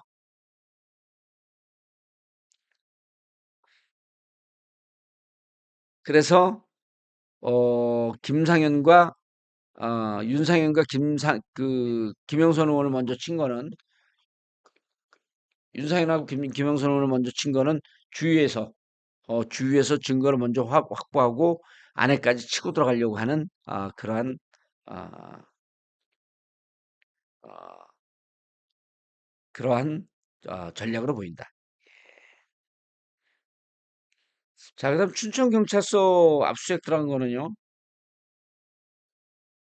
춘천경찰서 압수수색 들어간 거는 이런 거예요. 여러분 이게 지금 얘가 벼랑 안에 뛰어 올라왔어요. 예. 여기 체스 괜찮아. 나나. 예. 벼랑 안에 고양이가 지금 혼자 있으니까 심심해갖고 어, 뛰어 올라왔다가 여러분들 보여주니까 바로 내려갔어요. 지난번에는 이제 그 체스, 얘는 나나, 아, 두 마리 그 길냥이들 입양해갖고 잘 지내고 있습니다. 얘는 완전 야생이에요. 그래서 아주 조용히 혼자 있을 때만 올라옵니다. 완전 야생이에요. 자, 춘천경찰서 압수수색은 오늘 두 군데 압수수색, 세 군데, 네 군데 압수수색했어요. 윤상현 의원 그 자택하고 회관, 그다음 김영선 의원 또 그 압수수색했고요. 춘천경찰서, 경찰청. 근데 경찰청은 이제까지 수사한 국수보는 수사한 자료를 받겠다라고 하는 차원으로 이제 압수수색이 들어간 거고, 그건 뭐 이제 좀 그 약간 적대적으로 들어간 건 아닌데, 춘천경찰서 같은 경우는 어 약간 좀 적대적, 그 뭐라 그럴까, 좀 수사하는 느낌으로 들어갔죠. 왜냐하면 춘천경찰서가 여러분 이 날짜 잘 보세요. 2022년 6월에 2022년 6월에 춘천서, 그러니까 2022년 6월이면 언제예요? 국회 대통령 당선되고 한 달 뒤에요. 춘천서에 그 통일교 한학자 총재, 그러니까 그 한학자 총재 등 간부진이 2008년서부터 2011년까지 라스베가스 가갖고 약 600억 상당의 도박을 했다라고 하는 첩보가 들어온 거예요. 그러니까 이제 이런 첩보가 들어오니까 이게 통일교에 연락이 돼갖고 춘천 통일교에서 연락이 되고 윤회까지 나타나갖고 이거를 무마시켰다는 거예요. 예. 그런데 이때 최고위직에 있는 사람이 이거 외국환 관리법인데, 그러면서 통일교에다가 압수수색도 대비하라고 했던 거예요. 그러니까 통일교에서 부랴부랴 움직여갖고 윤핵관에게 부탁을 해갖고 춘천경찰서에서 이 수사하는 걸 무마했다라고 하는 첩보가 들어온 겁니다. 그러니까 춘천경찰서 압수수색을 했어요. 이제 뭐가 나올지 봐야죠. 그런데 여러분, 2022년 6월이라 그랬어요, 제가. 근데 잘 보세요. 그, 윤영호, 통일교 세계본부장 윤영호 본부장이 건진법사를 통해갖고 샤넬백과 그라프 목걸이를 전달을 합니다. 요게 이제 또 이게 많이 나오니까 아는 분들 언론 눈치를 채요. 언론 눈치를 채. 샤넬백 전달한 게 언제죠? 2022년 4월에서 6월까지야. 그리고 그라프 목걸이를 전달한 게 6월에서 8월까지야. 그럼 이 춘천경찰서하고 뭔가 통일교하고 관계가 있는 게 분명한 거예요. 뭐냐면 춘천경찰서는 사건을 무마한 게 2022년 6월입니다. 그런데 샤넬백 두 번에 걸쳐 그 전달한 건 2022년 4월과 6월이기 때문에 요건 춘천경찰서하고 관계가 없는 것 같아요. 춘천경찰서와 관계가 없고, 이때는 진짜 자기들이 그 5가지 그 민원을 제안합니다. 캄보디아 메콩강 부지 개발 등 공적 개발 원조 사업, ODA라 그래요. ODA. 공적 개발 원조 사업. 그럼 우리나라가 원조 비용을 줘야 됩니다. 그래야지 그 돈을 갖고 가갖고 개발을 하는 거예요. 그다음 두 번째가 YTN이 물 건너갔죠. 취임식 초청, 결국 취임식에 초청을 했습니다. 그다음 UN 539 강국 유치건 뭔 얘기예요? 교육부 장관 통일교 행사에 참석해달라. 요것도 그 다음에 했는지 어쩐지 잘 모르겠습니다만, 자, 여기서 제일 중요한 게 캄보디아 이게 이제 유엔 본부 그 세계 본부장이 했으니까 캄보디아 메콩강 부지 개발 등 공적 개발 원조 사업이에요. 자, 이런 것 때문에 샤넬백을 2개를 줬어. 근데 두 번째 준 건 6월쯤인데 두 번째 준 거는 춘천경찰서하고 연관이 됐을 수도 있어요. 춘천경찰서하고 연관이 된 거는 두 번째 샤넬백, 그 다음에 영국제 그라프 목걸이, 이거를 주면서 춘천경찰서 사건을 무마시키지 않았을까라고 하는 추정을 해봅니다. 그리고 이때는 윤핵관이 관련해 있다 그랬어요. 윤핵관이 누가 관련돼 있을까요? 그 뭐 운명을 달리한 그 장재원 의원이 있고요. 그 다음에 또 누가 있어요? 권성동 있죠. 근데 춘천은 어? 권성동 지역구하고 좀 가깝네. 아, 추정입니다, 여러분. 권성동에 관련해 있다는 게 아니에요. 예?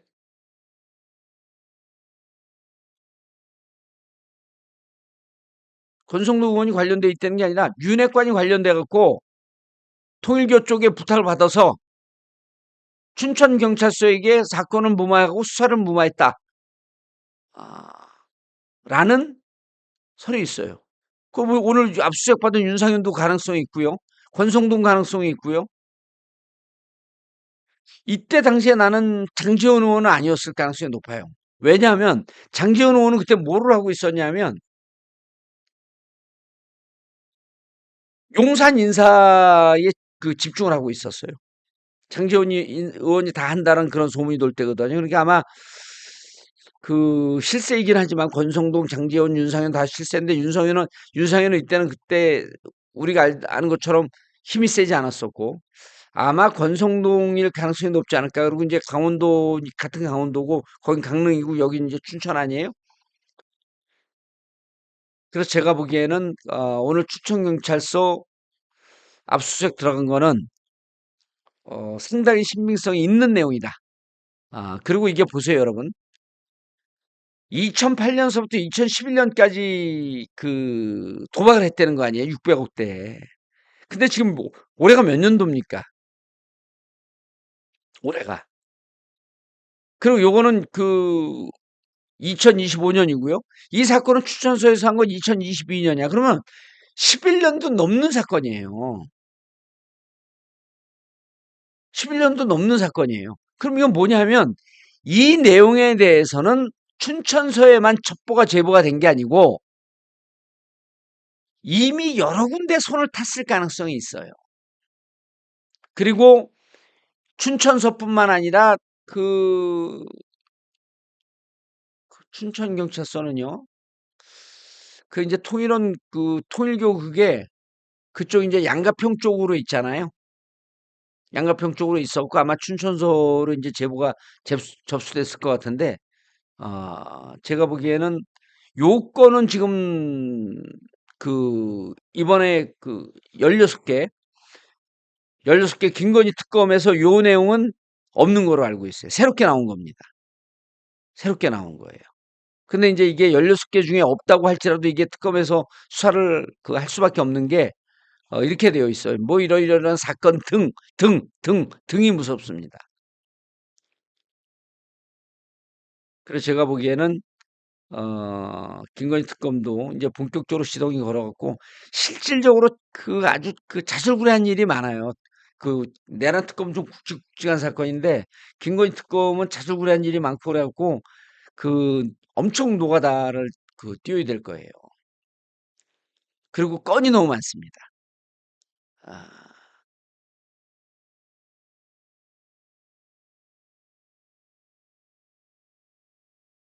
건이 너무 많아요. 그래서 제가 보기에는 지금 이제 그 먼저 내란 쪽에서 이제 그 달렸고 그 다들 시간이 지금 이제 생각외로 여러분 시간이 많이 없습니다. 시간이 많이 없기 때문에 이제 본격적으로 드라이브를 걸고 압수수색하고 그러는데 압수수색 타이밍 보면 어 압수수색 타이밍 보게 되면 김건희 특검도 무척 빨리 움직이는 것 같습니다. 아,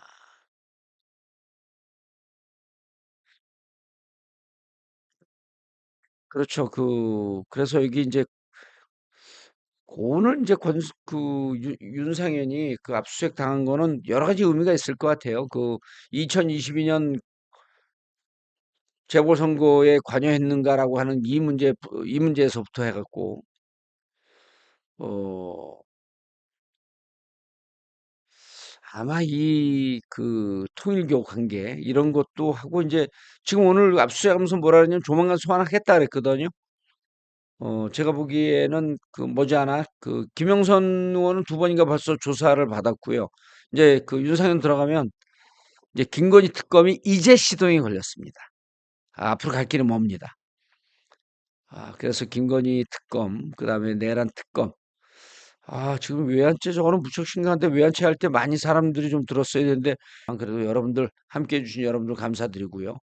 또 슈퍼챗 쏴주신 분들, 슈퍼챗 쐈다고 함께 박수 보내주고 응원해주신 분들 진심으로 감사드립니다. 여러분, 의리에, 나라모 들어가도록 하겠습니다. 자, 나라모. 여러분, 이거 보세요. 자, 20년 전 모습이고, 지금의 저희 모습은, 비디오 캡처로, 그렇죠. 비디오 캡처장으로 충분히 있습니다. 저렇게 보시고, 비교를 해보시고, 주위에 머리 빠진 분들 네이버 검색해서, 풍성교와, 네이버에 풍성교 카페 검색해 보시고, 네이버에서 나라모 검색하시고요. 또, 쿠팡에서 나라모 검색해서 여러분, 정말, 제가 해외 자주 갔다 나오는데, 특히 이렇게 가다가, 머리 빠진 분들에게 나라모 권하고 싶어요, 진짜. 예? 나라모, 나라모, 내 머리 나라모, 나라모, 나라모, 내 머리 나라모. 그리고 탈모가 왔다 싶으면, 나라모. 먹으면 납니다. 나라모. 자, 이렇게 자기들이 직접 먹고 머리가 났습니다 하고 올리는 분들 보세요. 예? 이렇게 올립니다. 내가 이렇게 났어요, 머리가. 예, 이렇게 올려요. 예? 이런 분들 보세요. 직접 자기가 이렇게 올립니다. 그래서 여러분, 나라모 광고하자면 또 한 4, 50명 쫙 빠졌기 때문에, 나라모, 나라모, 나라모, 먹으면 나라모, 내 머리 나라모, 탈모 탈출 나라모. 자, 이제 나라모 방송 그만하고, 자, 그래서 네이버에서 나라모, 쿠팡에서 나라모, 검색해서 탈모, 나는 건강기능식품 먹는 유일한 단 하나의 발모제입니다. 자, 화면 전환 가겠습니다.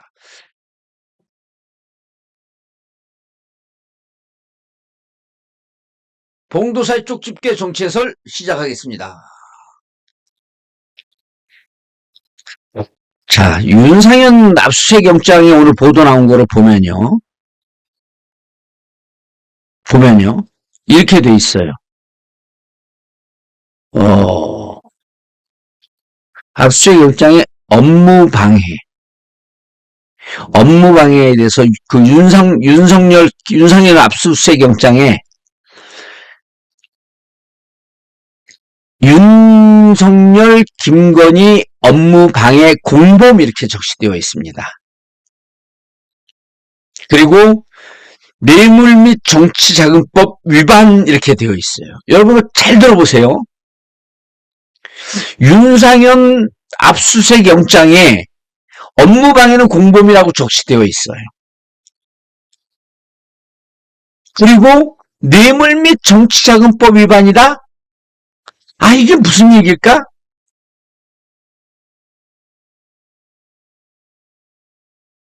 자, 이렇게 된 거예요.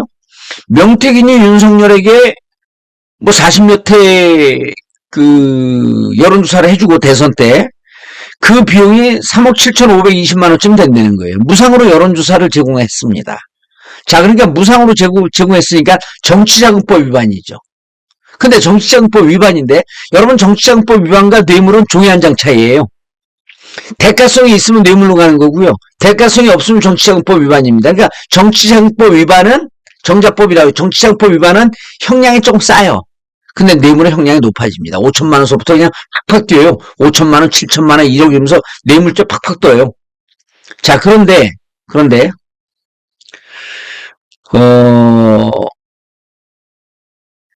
윤상현 압수수색 영장에 윤석열, 김건희 업무방해 공범이라고 적시되어 있는데 뇌물과 정치자금법은 왜 들어갔을까? 야, 이걸 제가 곰곰이 생각을 해봤어요. 자, 일단 명태균이 윤석열에게 여론조사 40일인가 해줬다. 이걸 무상으로 해줬다. 그런데 뇌물이라고 적시한 거는, 자, 이렇게 명태균이 해줌으로 인해서 명태균이 부탁한 김영선에게 재보선거, 국회의원 재보선거 공천을 줬다. 자, 그러면은 무상으로 돈을 받고 대가로 공천을 줬으니까 뇌물에 해당합니다. 만약 뇌물죄가 적용이 안 되면 정치자금법에 적용이 되겠죠. 그런데 공천을 받은 김영선은 명태균에게 8천만 원을 줬다. 자, 그러면 이렇게 돈을 주는 과정이 있기 때문에 3억 7,500, 3,700, 3억 7,500만 원인가? 이렇게 돼요.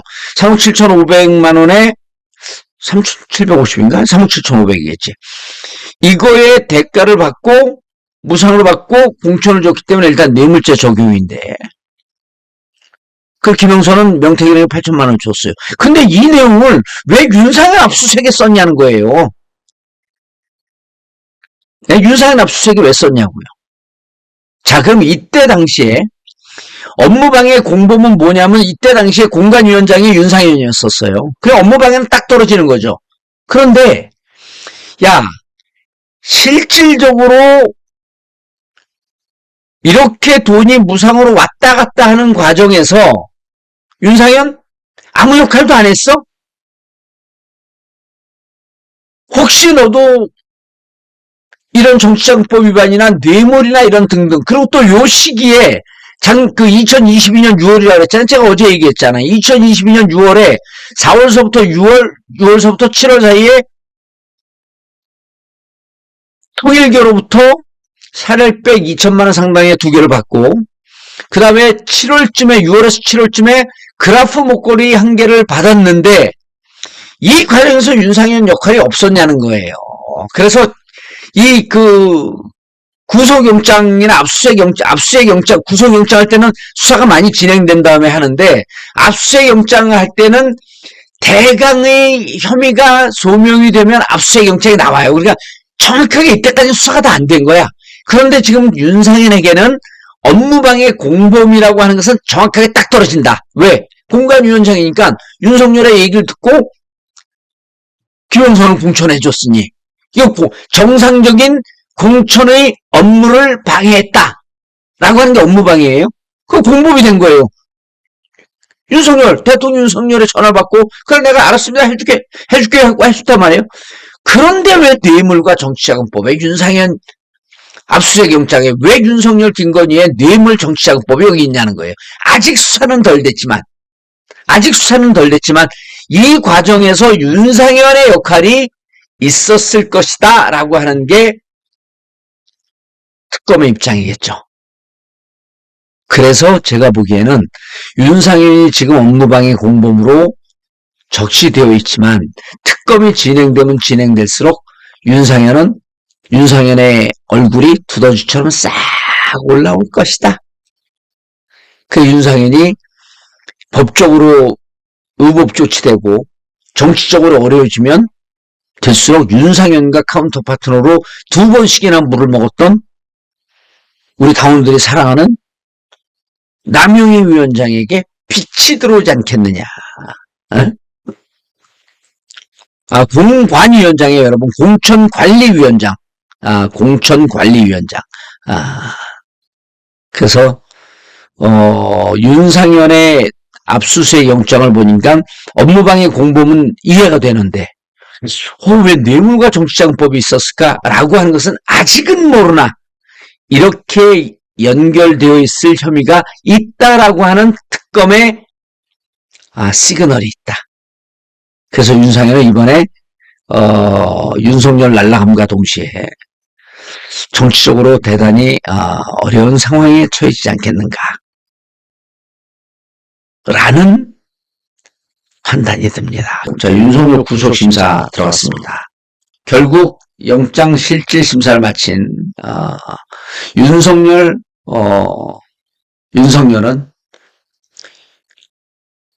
영장 실질심사 결과 구속이 되었습니다. 구속이 필연적이다. 그런데 여러분, 이게 왜 구속이 지금 중요한지 아세요?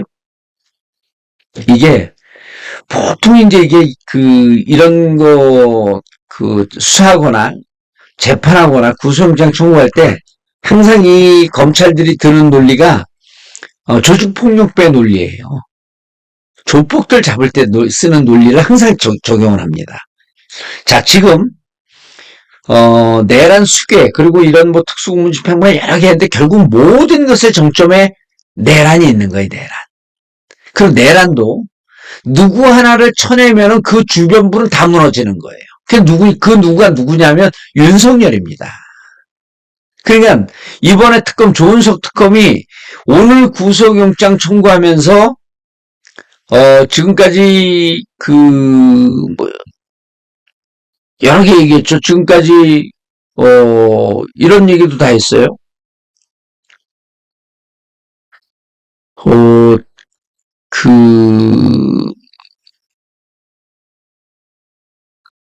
이런 얘기도 지금 했습니다. 구속 필요 사유 첫 항목에서 국무위원도 아까 잠깐 말씀드렸지만 국무회의 소집 사실을 아예 고지받지 못한 국무위원 9명의 심의 권한을 윤석열 전 대통령이 방해한 혐의가 충분히 소명됐다고 제시했다. 예, 그리고 이제 이게 중요한 건데요. 같은 혐의를 받는 피의자들이 구속돼 재판을 받고 있어요. 그러면은 자, 같이 공범인데 혐의가 같아요. 근데 주범은 구속을 안 시키고 종범들 지시를 받아갖고 협조했던 사람, 이 공범들 같은 혐의가 있는 사람들은 다 이미 구속이 됐어. 그럼 형평성에 문제가 있겠죠. 그럼 어떻게 됩니까? 조직폭력배 두목은 놔두고 주위에 있는 중간 보스들만 다 구속을 시켜? 그럼 남아있는 중간 보스가 어떻게 하겠어요? 사람들을 쓰거나 재산과 등을 통해 갖고 밖에 있는 증거를 인멸하려고 노력을 하겠죠. 그리고 구속되어 있는 사람들에게 사람을 구속되었으면 위축이 되거든요. 위축된 사람들에게 야 실질적으로 나 밖에서 지금 잘 조정하고 정리하고 있으니 너 끝까지 잘 버텨. 근데 그런 걸 면회 가갖고 얘기를 못 합니다. 면회 가면 그 교도관들이 메모를 하고 있으니까 면회 가서 얘기하는 게 아니라 누가 가서 얘기하냐면 변호사들이 가서 얘기를 해요. 그럼 이게 뭐가 되죠? 서로 입을 맞추고 증거 인멸을 하는 과정이에요. 그렇기 때문에 자, 첫 번째는 형평성입니다. 구속돼 있는 사람들하고 같이 구속을 해갖고 수사를 받아야 될 거 아니에요? 재판을 해야 될 거 아니에요? 그래서 형평성이 중요한데 형평성도 중요하지만 증거인멸을 막기 위해서는 구속을 시켜야 됩니다. 순회는. 그래야지. 아니, 조폭도 보스가 밖에 있으면서 방금 얘기했듯이 여러 가지 경로로 이 상황을 왜곡하거나 증거를 인멸하거나 상황을 뒤틀 위험성이 무척 많다는 거예요. 그래서 이거는 이렇게 얘기해요. 그래서 증거를 인멸할 혐의와 중요 참고인을 위해할 우려 역시 구속 필요 사유의 유력한 근거로 제시를 했다는 거예요. 그렇잖아요. 제가 금방 말씀드렸잖아요. 증거를 인멸할 위험이 있고 중요 참고인 위해할 우려가 있다라고 하는 걸 어제도 말씀드렸어요. 뭐라고 말씀드렸냐면 특검에서 등사를 해갔어요. 변호사가 등사를 했는데 이게 언론에 다 나왔어. 그게 언론에 나오니까 뭐라 그랬어요, 제가? 언론에 나오니까 가서 참고인들이 이제 윤석열 끝났나 보다 그러고 얘기했는데 이게 언론에 다 나와서 누가 무슨 얘기하고 다 알게 됐어. 그럼 이 사람들이 앞으로 참고인으로 들어가서 발언할 때 위축이 된다는 거예요. 그래서 중요 참고인을 위해할 우려가 있다. 그러면 수사가 제대로 되겠습니까? 수사 제대로 안 되는 거죠. 그리고 또 특검팀이 구속영장 청구서에서 그동안 경찰, 검찰, 지 맘대로 출석을 했잖아요. 출석 못하겠다. 날짜 바꿔라. 출석 요구를 여러 차례 불응하며 비협조를 일관했다. 그 다음에 비합헌 정보를 삭제 지시하는 등 중요한 증거를 없애는 시도가 잦았다. 이건 뭐냐면 구속영장 청구 세 가지 아니에요. 도주의 위험, 증거인멸의 위험, 주거 불분명. 그렇죠? 도주의 위험. 어디를 도주하겠어? 도주를 못하지. 증거인멸은 지금 근거들이 나왔어요? 그러면 이 정도쯤 되면 제가 보기에는 이 구속영장을 안 내주면 이상했다. 그래서 구속영장이 발부됐다. 이렇게 보는 거예요. 그런데 윤석열 쪽에서 변호사들이 반박을 해요. 뭐라 하냐면 특검 수사를 개시한 뒤에 2차례 출석 요구에 순순히 응했대. 온 국민이 다 알아요. 뭘 순순히 응해? 못 나가겠다. 언제로 날짜 조정해라. 이게 무슨 수사 날짜 쇼핑하는 겁니까? 지 맘대로 날짜 정하고? 예? 어디 쇼핑 가는 거예요? 편의점에? 그리고 또 무슨 논리를 했냐면 주어지도 일정하대요. 그러면서 또 이 얘기까지 해요. 이거는 그, 이 얘기까지 해요. 자, 공범들이, 공범들이 다 구속됐다. 그렇기 때문에 증거인멸할 이유가 없다. 이거는 제가 보기에는 반드시 깨집니다. 왜 그러냐면 공범들이 구속됐으면 형평성에 의해서 너도 구속돼야지. 이런 거 나올 거 아니에요? 아니, 그 판사가 보기에 공범들이 다 구속이 됐어? 그러니까 증거인멸의 그 가능성이 높지 않아? 그래? 네 말이 좀 맞는 것 같아. 그런데 다 구속된 게 왜 넌 안 구속이 돼? 너 대통령이야? 아니잖아. 파면됐잖아. 탄핵됐잖아.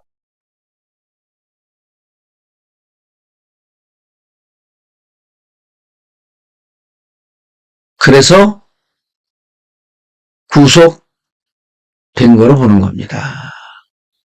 그럼 여러분, 오늘 구속됐으니까 파티합시다, 잔치합시다, 이런 게 아니고, 이 구속이 왜 중요한지를 봐야 돼요. 응? 이 구속이 왜 중요하냐면요. 정점에 있는 사람을 딱 쳐내잖아요? 딱 구속을 시키잖아요? 그럼 옆에 있는 주변부가, 이게 이제 상호작용이 반복이 되는 거예요. 옆에 있는 주변부가 확 무너져요.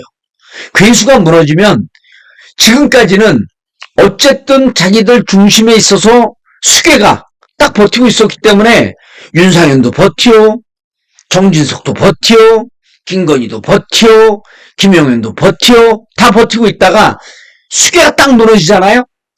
그럼 주변이 확 무너져. 그럼 주변에 가갖고 수사할 때 기법이 있잖아, 이게. 항상 조폭도 똑같아요. 두목이 구속되면 나머지는 주로 다 불어요. 옆에 있는 사람 다 불어. 이제 끝났다, 우리. 끝났다 생각하고. 그럼 이제 주변부에 있는 사람도 곧 김건희 이제 소환할 거 아니에요? 김건희가, 윤석열 버티고 있어야지 뭘 자기도 버티지. 근데 구속이 됐어. 구속이 돼갖고 직접적으로 말을 맞힐 수도 없어. 그럼 윤석열한테 가서, 정준수한테 가서, 야, 윤석열이 들어서 다 불었어. 다 자백했어. 근데 뭘 버텨, 니가? 무슨 사명감이 있어? 나를 망가뜨리고? 다 얘기 안 그러게 되면 당신 책임으로 다 밀려나. 당신이 버티면은, 당신도 이제 그렇게 되면 구속수사할 수밖에 없지. 왜? 부인하고 있으니까.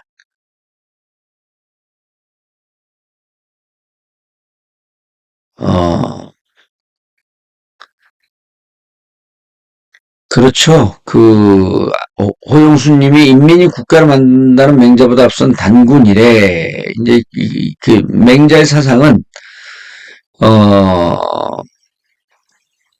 백성은 혁명이라 그러잖아요. 혁명. 명을 혁한다. 그러니까 왕까지도 바꿀 수 있는 힘이 있다라고 하는 게 맹자 사상의 핵심 중에 하나입니다. 그러니까 맹자는 혁명가예요, 혁명가. 근데 우리가 맹자가 지금부터 기원전 5세기 6세기 5세기 4세기니까요. 5세기 6세기니까 당군은 그보다 2500년이 더 됐어요.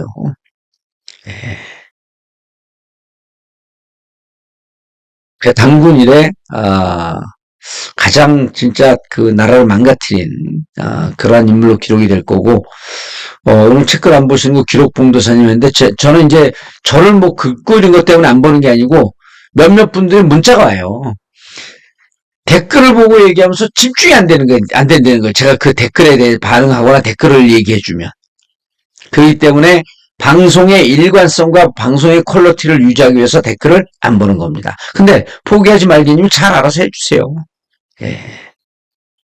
자, 그래서 오늘 윤석열 구속에 대한 내용을 주요한 내용으로 하면서 어, 오늘 방송 여기서 마치고 내일은 왜 김건희가 크로비스타를 놔두고 코바나 사무실에 와서 생활을 하는지 그리고 김건희 주변이 지금 어떻게 털리고 있는지에 대한 내용을 쭉 정리를 하도록 하겠습니다.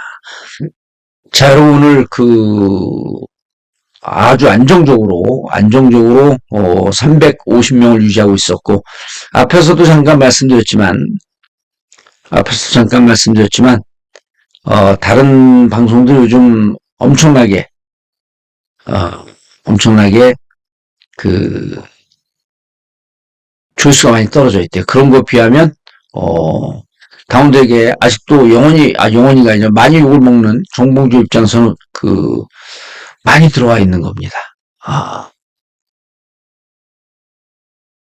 그래요. 고영수님 맹자 공부 좀 하시죠. 제가 맹자 전문가 중에 한 명입니다. 예, 알겠습니다. 자, 여러분 오늘 즐거운 밤 되시고요. 그리고 내일 또 찾아뵙도록 하겠습니다. 더운데 진짜 조심들 하세요, 여러분. 예, 여러분 오늘 감사합니다. 오늘 조회수가 많이 나왔네. 예, 여러분 내일 또 뵙겠습니다. 감사합니다.